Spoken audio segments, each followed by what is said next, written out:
Shalom à toi, bien-aimé, je te salue dans le nom de notre Seigneur, ce nom précieux de notre Seigneur Jésus-Christ de Nazareth.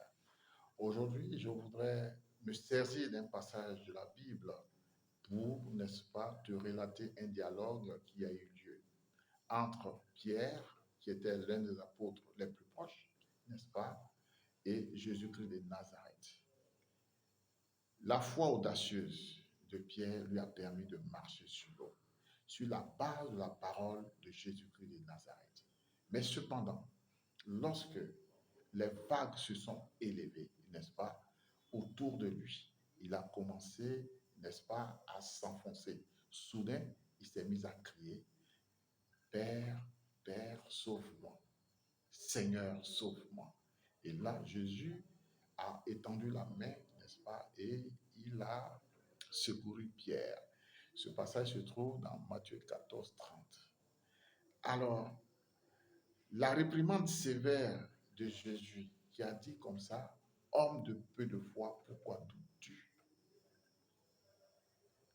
Met en évidence la tristesse que Jésus avait. Jésus n'était pas du tout content de l'attitude de Pierre. Et là, il le lui a reproché en disant, pourquoi doutes-tu de moi? Pierre, ne suis-je pas Dieu Tout-Puissant? Toi, Pierre, qui est un proche, toi, Pierre, qui rentre dans mon intimité, n'est-ce pas? Pourquoi doutes-tu de moi? Les vagues qui se sont élevées, c'est les problèmes, n'est-ce pas, que nous rencontrons tous les jours. Nous les rencontrons, c'est tout ce qui peut nous arriver qui nous semble insurmontable à relever. Le gros du problème ici, c'est comment ôter l'incrédulité dans notre vie. Comment enlever, jeter cette montagne-là hors de nos cœurs.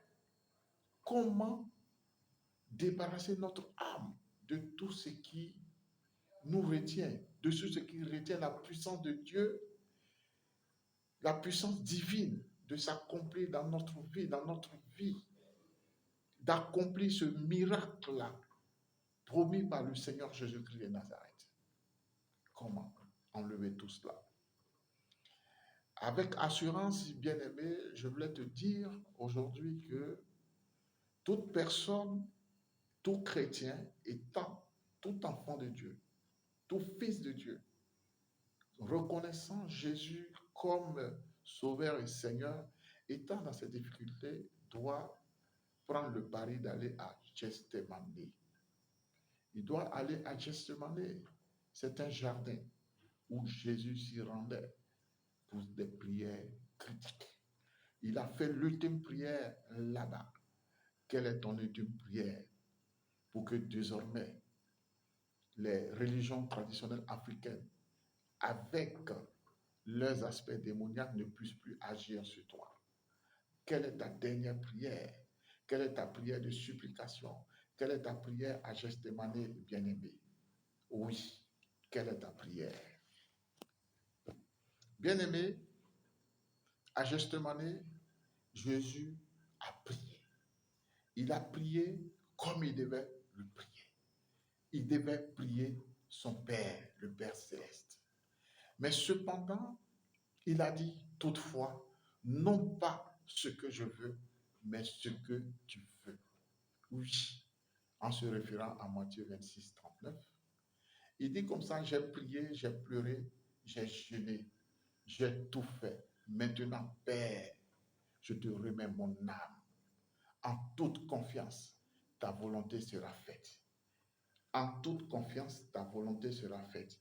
Il nous dit ici que si on a cette capacité de nous remettre, de mettre en totalité en confiance en Jésus, forcément, la volonté du Seigneur est faite.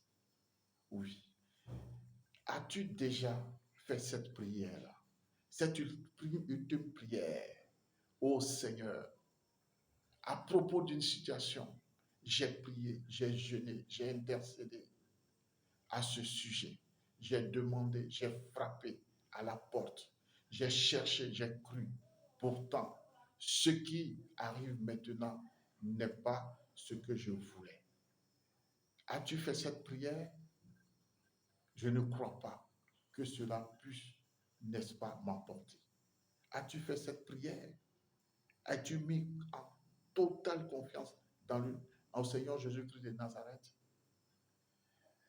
L'invite aujourd'hui, c'est d'être serein et comprendre que nous ne pouvons pas transporter Jésus. C'est à Jésus de nous transporter. Christ est en nous. Nous sommes en Christ.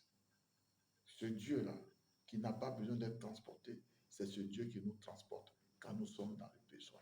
Laissons-nous transporter. C'est dans ce transport-là que nous obtiendrons, n'est-ce pas, la transformation, la véritable transformation de notre vie.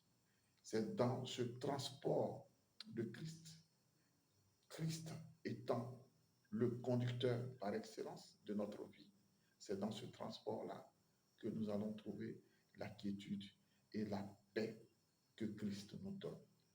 Car il a dit, je vous donne ici la paix, ma paix, et non des projets de malheur. Cette paix qui crée l'espérance en nous, cette paix qui nous donne la victoire à toute épreuve, cette paix qui nous permet de vivre en toute quiétude. Shalom, chers amis, chers frères, chères sœurs, méditons autour de ce passage-là, afin que le Seigneur ne puisse pas nous dire, homme de peu de foi, pourquoi as-tu douté? Shalom à toi. C'était ce que j'avais à partager avec toi ce matin. Amen.